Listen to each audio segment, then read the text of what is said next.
ಅಂಜಬೇಡಿ. ಈ ಪ್ರಪಂಚದ ಅಸಂಖ್ಯಾತ ಗದ್ದಲಗಳ ನಡುವೆ ನನ್ನ ಧ್ವನಿ ನಿನಗೆ ಕೇಳಿಸುತ್ತಿದೆಯೇ?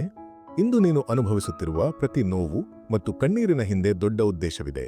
ನಿನ್ನ ಪ್ರತಿ ನಡೆಯಲ್ಲೂ ಪ್ರತಿ ಉಸಿರಲ್ಲೂ ಜೀವನದ ದಾರಿಯನ್ನು ಬದಲಿಸುವ ಪರಮ ಸತ್ಯಗಳನ್ನು ತಿಳಿಯೋಣ. ನಮಸ್ಕಾರ ಆತ್ಮೀಯರೇ, ಗೀತಾಸಾರ ಚಾನೆಲ್ಗೆ ನಿಮಗೆಲ್ಲರಿಗೂ ಸ್ವಾಗತ. ಜೀವನದ ಸಂಘರ್ಷಗಳಲ್ಲಿ ದಾರಿ ಕಾಣದಾದಾಗ, ಮನಸ್ಸು ಅಶಾಂತವಾದಾಗ ನಮಗೆ ನೆರವಾಗುವುದು ಭಗವಂತನ ದಿವ್ಯ ಸಂದೇಶಗಳು ಮಾತ್ರ. ಈ ಚಾನೆಲ್ ಮೂಲಕ ನಾವು ಶ್ರೀಮದ್ ಭಗವದ್ಗೀತೆಯ ಅಮೂಲ್ಯ ಜ್ಞಾನವನ್ನು ಸರಳವಾಗಿ ನಿಮ್ಮ ಮುಂದೆ ತರುತ್ತಿದ್ದೇವೆ. ಬನ್ನಿ, ಇಂದಿನ ಈ ಜ್ಞಾನದ ಪಯಣವನ್ನು ಆರಂಭಿಸೋಣ. ಶ್ರೀಮದ್ ಭಗವದ್ಗೀತೆಯಲ್ಲಿ ನಾನು ನಿನಗೆ ಹೇಳುವುದೇನೆಂದರೆ, ಎಂದಿಗೂ ನಿನ್ನೊಂದಿಗೆ ಅನ್ಯಾಯವಾಗಿದೆ ಎಂದು ಭಾವಿಸಬೇಡ. ಈ ಸಂಸಾರವು ನ್ಯಾಯದ ಆಟವಲ್ಲ, ಇದು ಕೇವಲ ಅನುಭವಗಳ ಕ್ರೀಡೆಯಾಗಿದೆ. ನಿನ್ನ ಜೀವನದಲ್ಲಿ ಏನೇ ಘಟಿಸಿದರೂ ಅದು ನಿನ್ನನ್ನು ಉನ್ನತ ವ್ಯಕ್ತಿಯನ್ನಾಗಿ ಮಾಡಲು ನಡೆಯುತ್ತಿದೆ ಎಂದು ತಿಳಿ. ದುಃಖವು ನಿನ್ನ ಒಳಗೆ ಅಡಗಿರುವ ಸುಪ್ತ ಶಕ್ತಿಯನ್ನು ಎಚ್ಚರಿಸುತ್ತದೆ. ಯಾರು ತೀವ್ರವಾದ ನೋವನ್ನು ಅನುಭವಿಸುತ್ತಾರೋ ಅವರು ಇತರರಿಗೆ ಕರುಣೆಯ ಮೂಲವಾಗುತ್ತಾರೆ. ಆದ್ದರಿಂದ ಪ್ರತಿ ಕಷ್ಟವನ್ನು ದೂರು ಎಂದು ಭಾವಿಸದೆ ಅದನ್ನೊಂದು ವರವೆಂದು ಸ್ವೀಕರಿಸು. ಯಾವಾಗ ನಿನಗೆ ಎಲ್ಲವೂ ನಿನ್ನ ವಿರುದ್ಧವಾಗಿ ನಡೆಯುತ್ತಿದೆ ಎನಿಸುತ್ತದೋ ಆಗ ನೆನಪಿಡು, ವಿಮಾನವು ಎತ್ತರಕ್ಕೆ ಏರಬೇಕಾದರೆ ಗಾಳಿಯೂ ಎದುರಾಗಿಯೇ ಇರಬೇಕು. ಅಡೆತಡೆಗಳು ಯಾವಾಗಲೂ ಸರಿಯಾದ ಮಾರ್ಗದಲ್ಲಿ ಸಾಗುವಾಗ ಮಾತ್ರ ಎದುರಾಗುತ್ತವೆ. ಹಾದಿ ಕಠಿಣವಾಗಿದ್ದರೆ ನಿನ್ನ ಗುರಿ ಅತಿ ಅಮೂಲ್ಯವಾದುದು ಎಂದು ಅರ್ಥ ಮಾಡಿಕೊ. ಆದ್ದರಿಂದ ಎಲ್ಲಿಯೂ ನಿಲ್ಲಬೇಡ, ಏಕೆಂದರೆ ನಿಲ್ಲುವುದೇ ನಿಜವಾದ ಸೋಲು. ನಿನ್ನ ಒಳ್ಳೆಯತನದಿಂದ ಎಂದಿಗೂ ಬೇಸರಗೊಳ್ಳಬೇಡ.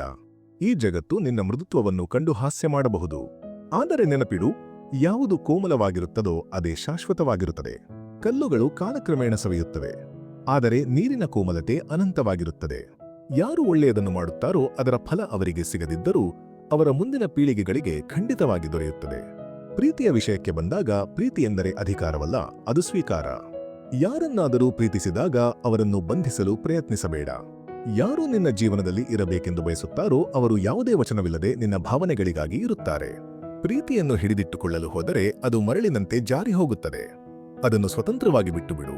ಯಾವುದು ಸತ್ಯವೋ ಅದು ನಿನ್ನ ಬಳಿ ಮತ್ತೆ ಬಂದೇ ಬರುತ್ತದೆ. ಪ್ರತಿಯೊಬ್ಬ ಮನುಷ್ಯನ ದಾರಿಯೂ ಭಿನ್ನವಾಗಿರುತ್ತದೆ. ಒಬ್ಬರಿಗೆ ಯಶಸ್ಸು ಬೇಗ ಸಿಗಬಹುದು, ಇನ್ನೊಬ್ಬರಿಗೆ ತಡವಾಗಬಹುದು. ಬೇರೆಯವರೊಂದಿಗೆ ನಿನ್ನನ್ನು ಹೋಲಿಕೆ ಮಾಡಿಕೊಳ್ಳುವುದು ನಿನ್ನನ್ನು ನಿನ್ನ ಹಾದಿಯಿಂದ ದೂರ ಮಾಡುತ್ತದೆ. ಬೇರೆಯವರನ್ನು ನೋಡಿ ಓಡುವ ಬದಲು ನಿನ್ನ ಒಳಗೆ ಇಣುಕಿ ನೋಡು. ತನ್ನದೇ ವೇಗದಲ್ಲಿ ನಡೆಯುವವನು ಎಲ್ಲರಿಗಿಂತ ಹೆಚ್ಚು ದೂರ ಸಾಗುತ್ತಾನೆ. ಜೀವನವು ಯಾವುದೇ ಓಟದ ಸ್ಪರ್ಧೆಯಲ್ಲ, ಇದು ಆತ್ಮದ ಪ್ರಯಾಣ, ಮತ್ತು ಪ್ರತಿ ಆತ್ಮದ ಸಮಯವೂ ಬೇರೆಯೇ ಆಗಿರುತ್ತದೆ. ನೀನು ಕ್ರೋಧದಲ್ಲಿದ್ದಾಗ ಮೌನವಾಗಿರುವುದೇ ಅತಿ ದೊಡ್ಡ ಸಾಧನೆ. ಆ ಕ್ಷಣದಲ್ಲಿ ತನ್ನನ್ನು ತಾನು ನಿಯಂತ್ರಿಸಿಕೊಳ್ಳುವವನೇ ನಿಜವಾದ ಯೋಧ. ಪ್ರತಿಕ್ರಿಯೆ ನೀಡುವುದು ಸುಲಭ, ಆದರೆ ಸಂಯಮ ಕಾಪಾಡುವುದು ಕಷ್ಟ. ಪ್ರತಿ ಬಾರಿ ನೀನು ಸಂಯಮ ತೋರಿದಾಗ ನಿನ್ನೊಳಗಿನ ಪಶುವನ್ನು ನೀನು ಸೋಲಿಸುತ್ತೀಯ. ಅದೇ ಆತ್ಮವಿಜಯ ನಿನಗೆ ಶಾಂತಿಯ ಮಾರ್ಗವನ್ನು ತೋರಿಸುತ್ತದೆ. ನಿನ್ನ ಒಳ್ಳೆಯ ಕೆಲಸಗಳು ಎಂದಿಗೂ ವ್ಯರ್ಥವಾಗುವುದಿಲ್ಲ ಎಂದು ತಿಳಿ. ಬ್ರಹ್ಮಾಂಡದಲ್ಲಿ ಪ್ರತಿ ಕ್ರಮವೂ ಅಲೆಯಂತೆ ಹರಡುತ್ತದೆ. ಇಂದು ನಿನಗೆ ಚಿಕ್ಕದಾಗಿ ಕಾಣುವ ಕೆಲಸ ನಾಳೆ ಯಾರೋ ಒಬ್ಬರ ಜೀವನವನ್ನೇ ಬದಲಿಸಬಹುದು. ಒಳ್ಳೆಯತನದ ಫಲ ತಕ್ಷಣವೇ ಸಿಗದಿದ್ದರೂ ಅದು ಸಿಗುವುದು ಖಚಿತ. ಸ್ವಲ್ಪ ತಾಳ್ಮೆಯಿಂದ ಇರು, ಏಕೆಂದರೆ ಸಮಯವು ಯಾರ ಉಪಕಾರವನ್ನು ಎಂದಿಗೂ ಮರೆಯುವುದಿಲ್ಲ. ಒಂದು ವೇಳೆ ಮನಸ್ಸಿನಲ್ಲಿ ದ್ವೇಷ ಅಥವಾ ಭಯವಿದ್ದರೆ ಹೊರಗಿನ ಜಗತ್ತು ನಿನಗೆ ಎಂದಿಗೂ ಸರಿಯಾಗಿ ಕಾಣಿಸುವುದಿಲ್ಲ. ಕಲುಷಿತಗೊಂಡ ನೀರು ಹೇಗೆ ಆಕಾಶದ ಪ್ರತಿಬಿಂಬವನ್ನು ಸರಿಯಾಗಿ ತೋರಿಸಲಾರದೋ ಹಾಗೆಯೇ ಅಶಾಂತವಾದ ಮನಸ್ಸು ಸತ್ಯವನ್ನು ಗುರುತಿಸಲಾರದು. ಮೊದಲು ನಿನ್ನ ಒಳಗಿನ ನೀರನ್ನು ಸ್ವಚ್ಛಗೊಳಿಸು, ಆಗ ಎಲ್ಲವೂ ಸ್ಪಷ್ಟವಾಗಿ ಕಾಣುತ್ತದೆ.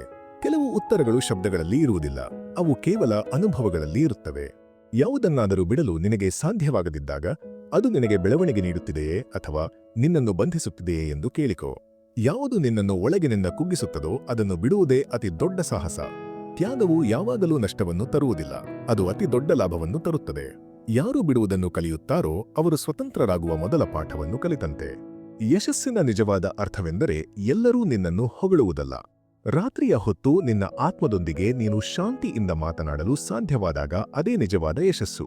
ಹೊರಗಿನ ಚಪ್ಪಾಳೆಗಳು ಕ್ಷಣಿಕ, ಆದರೆ ಆತ್ಮದ ಒಪ್ಪಿಗೆ ಅನಂತವಾದುದು. ಯಾರಾದರೂ ನಿನಗೆ ತಪ್ಪು ಮಾಡುತ್ತಿದ್ದಾರೆ ಎನಿಸಿದಾಗ ಅವರು ತಮ್ಮ ಜ್ಞಾನದ ಮಟ್ಟದಲ್ಲಿ ಸರಿಯಾಗಿಯೇ ಇರುತ್ತಾರೆ ಎಂದು ತಿಳಿ. ದೋಷಗಳನ್ನು ಹುಡುಕುವ ಬದಲು ಕರುಣೆಯನ್ನು ತೋರಿಸು. ಕರುಣೆಯ ಭಾಷೆ ಎಲ್ಲರ ಹೃದಯವನ್ನು ತಲುಪುತ್ತದೆ. ಪ್ರತಿ ಸೋಲು ನಿನಗೆ ಎರಡು ದಾರಿಗಳನ್ನು ನೀಡುತ್ತದೆ. ಒಂದು ಮುರಿದು ಹೋಗುವುದು, ಇನ್ನೊಂದು ನಿನ್ನನ್ನು ನೀನು ತಿದ್ದಿಕೊಳ್ಳುವುದು. ಆಯ್ಕೆ ನಿನ್ನದಾಗಿದೆ. ಸೋಲು ಎಂಬುದು ಶಾಶ್ವತವಲ್ಲ, ಅದನ್ನು ನೀನು ಪಾಠವೆಂದು ಸ್ವೀಕರಿಸಿದರೆ ಅದು ಯಶಸ್ಸಿನ ಮೆಟ್ಟಿಲಾಗುತ್ತದೆ. ಬಿದ್ದ ಮೇಲೆ ಎದ್ದು ನಿಲ್ಲುವವನೇ ನಿಜವಾದ ವಿಜೇತ. ನಿನ್ನ ಒಳಗಿನ ಮೌನದೊಂದಿಗೆ ಸ್ನೇಹ ಮಾಡಿಕೊ, ಆಗ ನಿನಗೆ ಯಾರ ಸಹಾಯದ ಅಗತ್ಯವೂ ಇರುವುದಿಲ್ಲ. ಆ ಮೌನವೇ ನಿನಗೆ ಕಲಿಸುತ್ತದೆ ನೀನು ಒಬ್ಬಂಟಿಯಲ್ಲ ಎಂದು. ನಿನ್ನ ಒಳಗೆ ಒಂದು ಅದೃಶ್ಯ ಶಕ್ತಿ ಇದೆ, ಅದು ನೀನು ಬೀಳುವ ಮುನ್ನವೇ ನಿನ್ನನ್ನು ಹಿಡಿದುಕೊಳ್ಳುತ್ತದೆ. ಮನುಷ್ಯ ಯಾವಾಗ ತನ್ನ ದುಃಖಕ್ಕೆ ಬೇರೆಯವರು ಕಾರಣ ಎಂದು ಹೇಳುವುದನ್ನು ನಿಲ್ಲಿಸುತ್ತಾನೋ ಆಗ ಅವನ ಆತ್ಮವು ಪರಿಪಕ್ವವಾಗುತ್ತದೆ. ಪರಿಸ್ಥಿತಿಗಳನ್ನು ಬದಲಿಸುವ ಬದಲು ನಿನ್ನ ದೃಷ್ಟಿಕೋನವನ್ನು ಬದಲಿಸು. ಮನುಷ್ಯನ ಅತಿ ದೊಡ್ಡ ಭ್ರಮೆಯೆಂದರೆ ತಾನು ಎಲ್ಲವನ್ನೂ ನಿಯಂತ್ರಿಸಬಹುದು ಎಂಬುದು. ಆದರೆ ಯಾವಾಗ ಅವನು ನಿಯಂತ್ರಣವನ್ನು ಬಿಡುತ್ತಾನೋ ಆಗಲೇ ಅವನಿಗೆ ಅತಿ ದೊಡ್ಡ ಸ್ವಾತಂತ್ರ್ಯ ಸಿಗುತ್ತದೆ. ಯಾರು ಎಂದು ನಿನ್ನನ್ನು ಅಲಕ್ಷಿಸುತ್ತಿದ್ದಾರೋ ಅವರು ನಾಳೆ ನಿನ್ನ ತಾಳ್ಮೆಯನ್ನು ಗೌರವಿಸುತ್ತಾರೆ. ನಿನಗೆ ಯಾವಾಗ ದಾರಿಗಳು ಬಂದಾಗಿವೆ ಎನಿಸುತ್ತದೋ ಆಗ ಬ್ರಹ್ಮಾಂಡವು ನಿನಗೆ ಹೊಸ ದಾರಿಯನ್ನು ತೋರಿಸುತ್ತಿದೆ ಎಂದು ತಿಳಿ. ನಿನ್ನೊಳಗಿನ ಭಯ ಮತ್ತು ಸೋಮಾರಿತನವೇ ನಿನ್ನ ನಿಜವಾದ ಶತ್ರುಗಳು. ಇವುಗಳನ್ನು ಸೋಲಿಸಿದರೆ ಹೊರಗಿನ ಜಯ ತನ್ನಿಂದ ತಾನೇ ಬರುತ್ತದೆ. ಜೀವನದಲ್ಲಿ ಯಾವುದೂ ಶಾಶ್ವತವಲ್ಲ. ನೋವು ಅಥವಾ ಸುಖ ಎರಡೂ ಕಳೆದು ಹೋಗುತ್ತವೆ. ಆದ್ದರಿಂದ ಸಮತೋಲನವನ್ನು ಕಾಪಾಡಿಕೋ. ಯಾರ ಸೋಲನ್ನು ಕಂಡು ನಗಬೇಡ. ಪ್ರತಿಯೊಂದು ಹೂವು ತನ್ನದೇ ಆದ ಸಮಯದಲ್ಲಿ ಅರಳುತ್ತದೆ. ಯಾರು ತನ್ನ ಭಾವನೆಗಳನ್ನು ನಿಯಂತ್ರಿಸುತ್ತಾರೋ ಅವರೇ ನಿಜವಾದ ಶಕ್ತಿಶಾಲಿಗಳು. ಕ್ಷಮೆ ಎನ್ನುವುದು ಬೇರೆಯವರಿಗಾಗಿ ಅಲ್ಲ, ಅದು ನಿನಗಾಗಿ. ನೀನು ಯಾರನ್ನಾದರೂ ಕ್ಷಮಿಸಿದಾಗ ಆ ದ್ವೇಷದ ಬಂಧನದಿಂದ ನೀನು ಮುಕ್ತನಾಗುತ್ತೀಯ. ಕಲ್ಲು ನೀರಿನಲ್ಲಿ ಬಿದ್ದಾಗ ತನ್ನದೇ ಭಾರದಿಂದ ಮುಳುಗುವಂತೆ ಅಹಂಕಾರ ಹೊಂದಿದ ಮನುಷ್ಯ ತನ್ನ ಗುಣಗಳಿಂದಲೇ ಪತನ ಹೊಂದುತ್ತಾನೆ. ನಿನ್ನ ಮಾತುಗಳೇ ನಿನಗಿರುವ ಅತಿ ದೊಡ್ಡ ಆಭರಣ. ಮುಖದ ಸೌಂದರ್ಯ ಕಾಲಕ್ಕೆ ತಕ್ಕಂತೆ ಬದಲಾಗಬಹುದು, ಆದರೆ ನಿನ್ನ ಮಧುರವಾದ ಮಾತುಗಳು ಎಂದಿಗೂ ಬದಲಾಗುವುದಿಲ್ಲ.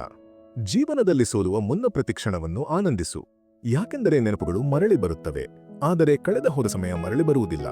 ಕಷ್ಟದ ನಿರ್ಧಾರಗಳೇ ಯಾವಾಗಲೂ ಸರಿಯಾದ ದಾರಿಯನ್ನು ತೋರಿಸುತ್ತವೆ. ಆತ್ಮವಿಶ್ವಾಸ ಎನ್ನುವುದು ಅಂತಹ ಶಕ್ತಿಯಾಗಿದ್ದು ಅದು ಬಿರುಗಾಳಿಯ ದಿಕ್ಕನ್ನೇ ಬದಲಿಸಬಲ್ಲದು. ಎಂದಿಗೂ ನಿರಾಶರಾಗಬೇಡಿ. ಜೀವನವು ಯಾವುದೇ ಕ್ಷಣದಲ್ಲಿ ಅದ್ಭುತವಾದ ತಿರುವು ಪಡೆಯಬಹುದು. ನಿನ್ನ ಮನಸ್ಸು ಶುದ್ಧವಾಗಿದ್ದರೆ ಮತ್ತು ನಿನ್ನ ಉದ್ದೇಶ ಸರಿಯಾಗಿದ್ದರೆ ಭಗವಂತನು ಯಾವುದಾದರೊಂದು ರೂಪದಲ್ಲಿ ನಿನಗೆ ಸಹಾಯ ಮಾಡುತ್ತಾನೆ. ಒಳ್ಳೆಯ ಕೆಲಸ ಮಾಡಿದರೂ ಜನರು ನಿನ್ನನ್ನು ಟೀಕಿಸಬಹುದು, ಆದರೆ ಜನರ ಮಾತುಗಳಿಗೆ ಕಿವಿಗೊಡಬೇಡ. ನಿನ್ನ ಕರ್ಮಗಳು ನಿನ್ನ ದೂತರಾಗಿದ್ದು ಅವು ಎಂದಿಗೂ ನಿನ್ನ ಬಳಿ ಮರಳಿ ಬರುತ್ತವೆ. ಆತ್ಮೀಯರೇ, ಜೀವನದ ಈ ಪಯಣದಲ್ಲಿ ನಾವು ಎಷ್ಟೇ ಕಷ್ಟಗಳನ್ನು ಎದುರಿಸಿದರೂ ಶ್ರೀಕೃಷ್ಣನ ಈ ಮಾತುಗಳು ನಮಗೆ ಧೈರ್ಯವನ್ನು ನೀಡುತ್ತವೆ. ಈ ವಿಡಿಯೋ ನಿಮಗೆ ಇಷ್ಟವಾಗಿದ್ದರೆ ಇದನ್ನು ಲೈಕ್ ಮಾಡಿ ಮತ್ತು ನಿಮ್ಮ ಸ್ನೇಹಿತರೊಂದಿಗೆ ಹಂಚಿಕೊಳ್ಳಿ. ಇಂತಹ ಇನ್ನಷ್ಟು ಜ್ಞಾನದ ವಿಡಿಯೋಗಳಿಗಾಗಿ ನಮ್ಮ ಗೀತಾಸಾರ ಚಾನೆಲ್ಗೆ ಸಬ್ಸ್ಕ್ರೈಬ್ ಆಗಿ ಮತ್ತು ಬೆಲ್ ಐಕಾನ್ ಒತ್ತಿ. ಕಾಮೆಂಟ್ ಬಾಕ್ಸ್ನಲ್ಲಿ ಜೈ ಶ್ರೀಕೃಷ್ಣ ಎಂದು ಬರೆಯಲು ಮರೆಯಬೇಡಿ. ಭಗವಂತನು ನಿಮ್ಮನ್ನು ಯಾವಾಗಲೂ ಸುಖವಾಗಿಟ್ಟಿರಲಿ. ಮುಂದಿನ ವಿಡಿಯೋದಲ್ಲಿ ಭೇಟಿಯಾಗೋಣ. ಅಲ್ಲಿಯವರೆಗೆ ನಿಮ್ಮ ಕಾಳಜಿ ವಹಿಸಿ. ಜೈ ಶ್ರೀ ರಾಧೆ ಕೃಷ್ಣ.